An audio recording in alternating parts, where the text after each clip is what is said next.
Thank you for joining our webinar today on performance contracting for state agencies. Christopher Anderson is going to be leading us through the webinar here shortly.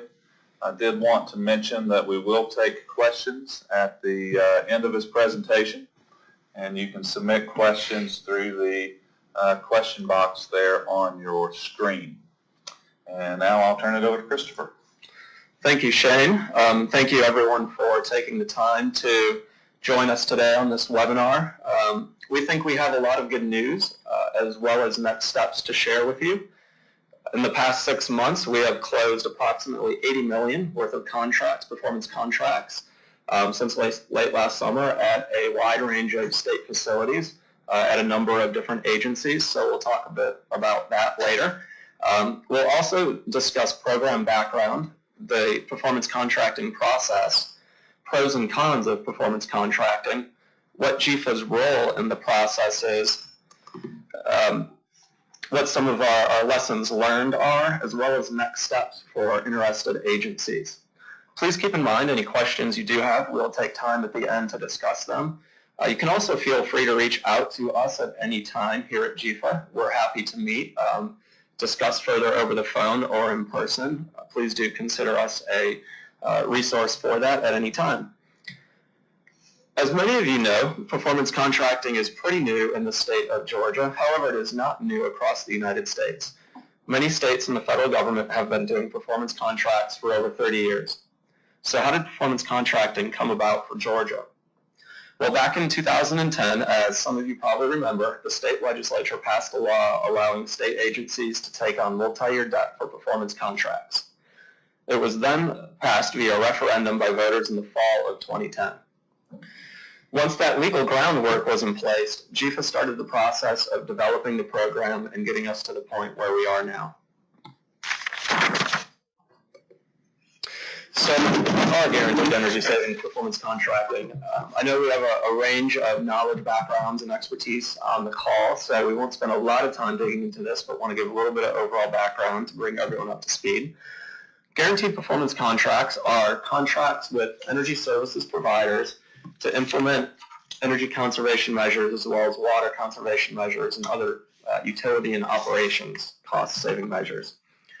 Guaranteed energy savings performance contracts guarantee that energy savings will meet an agreed-upon level, which is enough to meet or exceed the total cost of payments, including financing costs, measurement and verification, interest payments, maintenance, employee training, etc. The projects are also financed over a multi-year period with third-party lenders. What are some of the goals of guaranteed energy savings performance contracts? As you can imagine, to reduce energy, water, and operating costs, most importantly, to minimize risk for the taxpayers and the agency to ensure that they're getting a project that does come with guarantees as far as how much they can expect to save, and provides a mechanism for agencies to be made whole again should those savings fall short. And also, very importantly, they provide facility improvements that benefit taxpayers, employees, and facility operators, so making buildings safer, more comfortable, and more efficient. What are some of the advantages? As we mentioned before, third-party financing.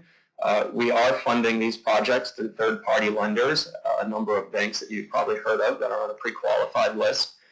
They are budget neutral, since the savings exceeds, the guaranteed savings meets or exceeds the total payments that are made over the project each year. They'll be cash flow positive each and every year, or at least cash flow neutral. They provide long-term savings. These contracts can last up to 20 years according to the statute. However, many of the conservation measures will last longer than the length of the contract, thus providing significant savings after the payments have all been made. And also, the work and savings are guaranteed and comes with warranties as well. What are some of the potential risks of performance contracts? There is certainly a bit of an extra cost to the guarantee. You're asking the ESP to really do a turnkey project that includes guaranteeing those savings. So obviously that does have a little bit of extra cost to the project as opposed to going out and doing it solely on your own. The overall procurement process can be lengthy. These are complex contracts that require a competitive bidding process, and as well as an in-depth investment grade audit period for those ESPs to actually go in and dig into the facilities and really determine exactly what the project is. And as mentioned before, these can last up to 20 years. Most of what we've seen so far has been about 7 to 15 years. However, these are long-term projects, and as we all know, organizations, agencies change, staff change. Agencies have different goals and pressures placed on them over time. So it's important to have active folks within your agency who can actively monitor and manage these contracts over the length of them to make sure that the agency is getting the best possible deal and holding the ESP accountable for their guarantee. So what's GEFA's role within performance contracting? As I mentioned earlier, we have been working hard over the past 5 years to set up the program rules and requirements.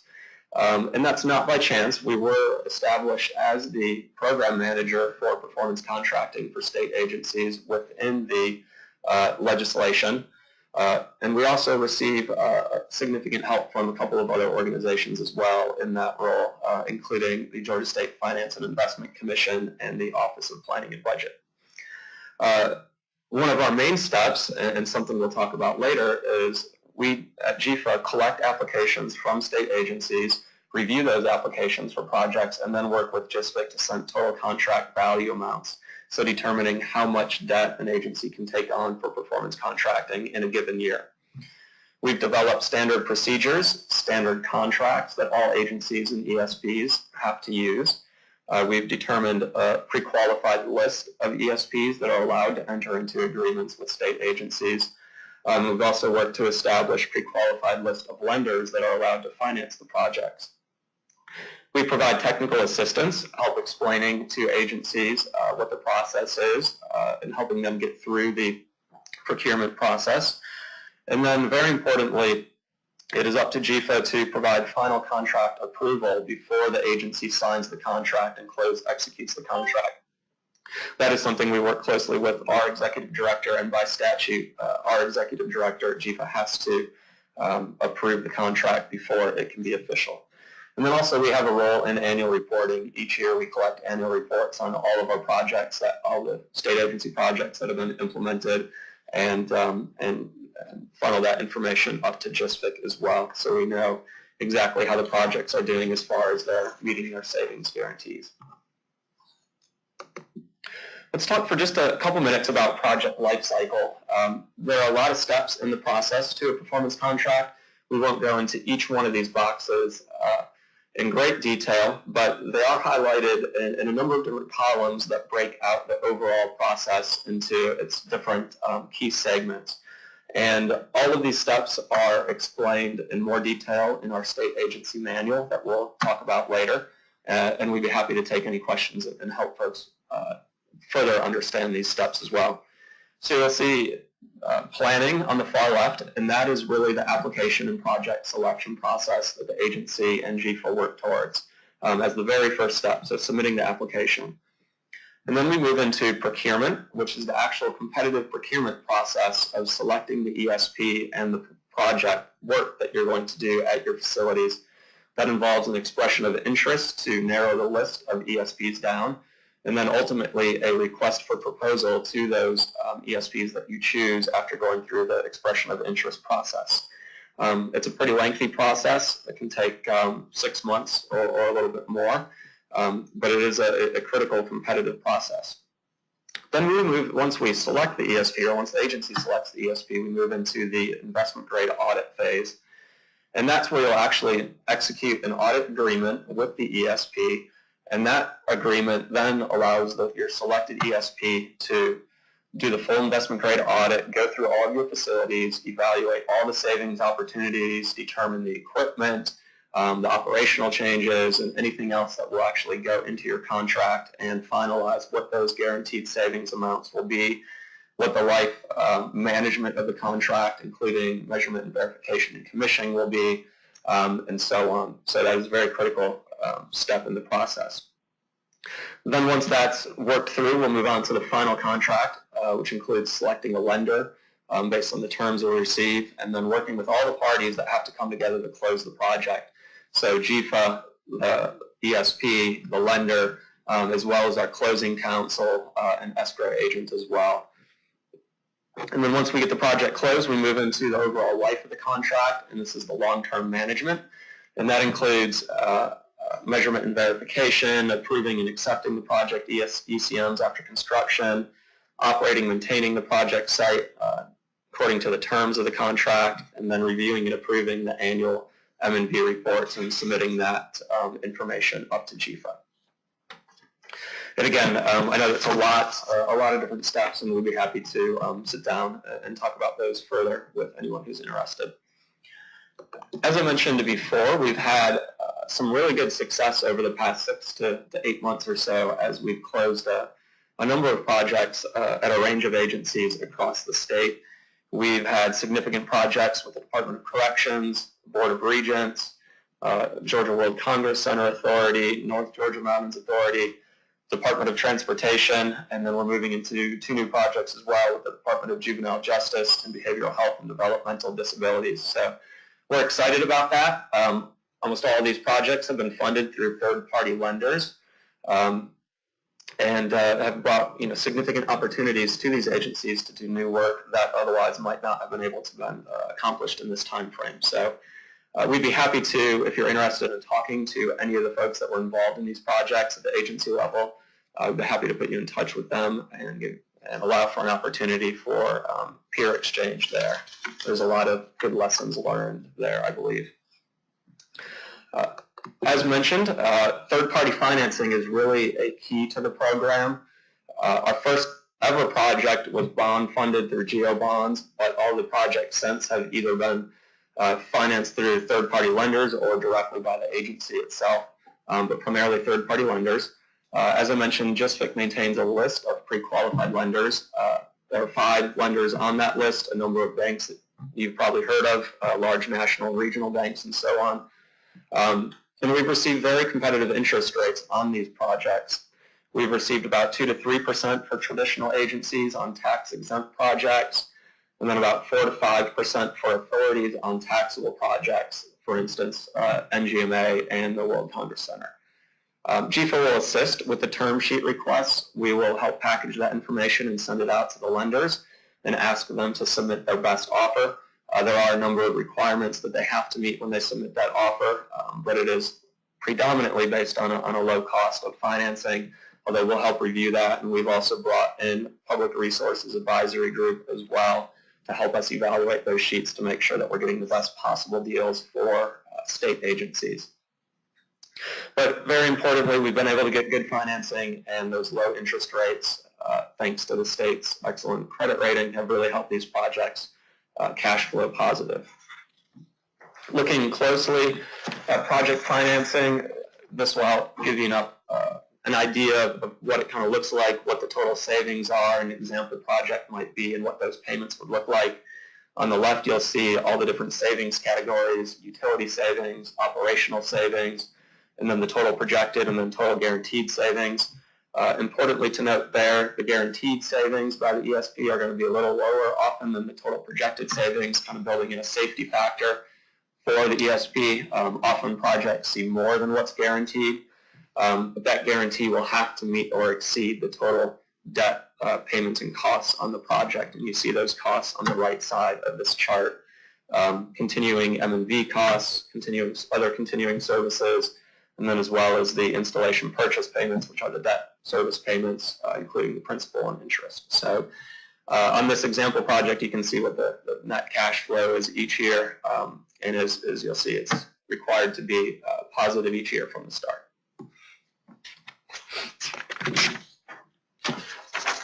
We've had a lot of lessons learned, as I mentioned earlier, and as you can probably imagine, it's been a good learning experience as we've gone through a lot of these projects. I think that we'll be in a better place going forward on future projects.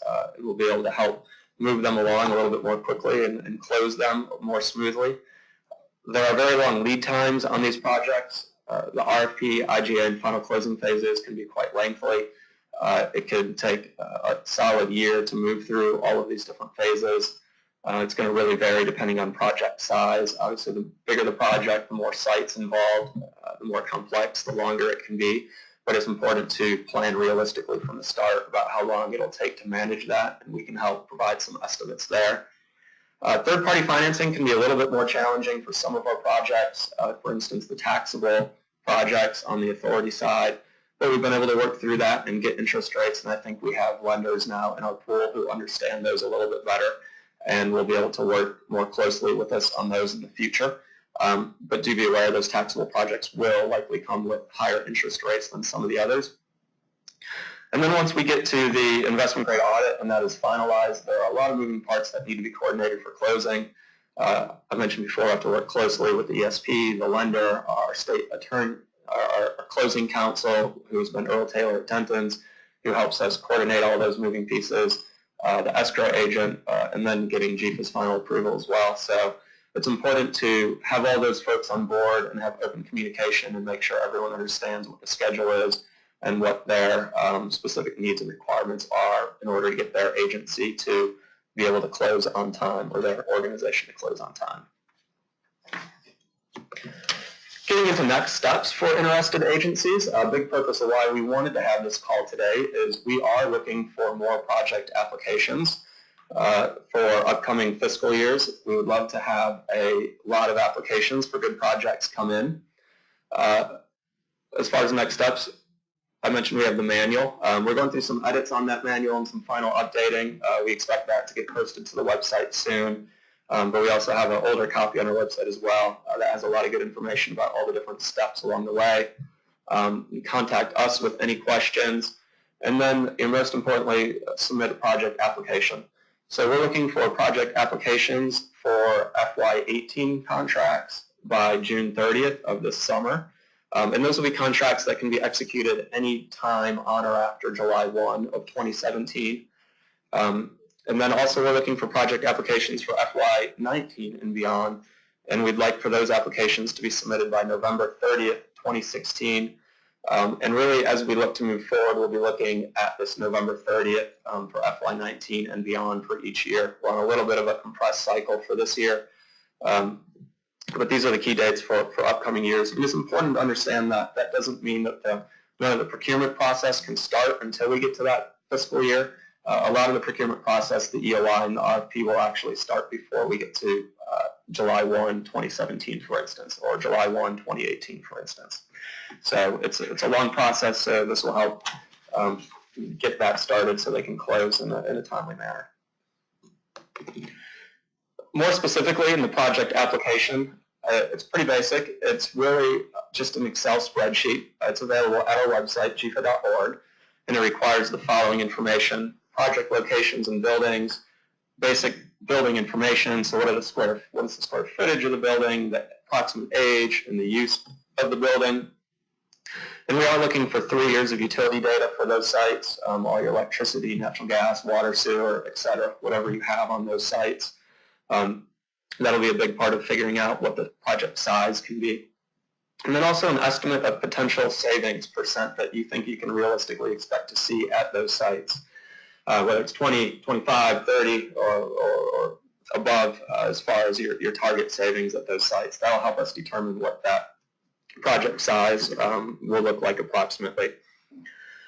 And ESPs are also welcome to help agencies complete applications. There are no restrictions on communicating with them during this process, during the application process, so you're welcome to meet with those folks, have them at your facilities, have them look at your project application, and so on as you see fit.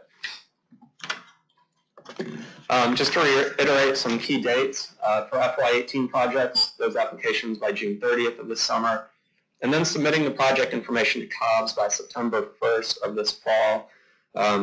We'll work those through the budget cycle and then ultimately get to the GESPC Contract Value Authority meeting late spring, early summer of next year, where those projects' contract value authority will be set ideally, and then allow those contracts to execute on or after July 1st, 2017.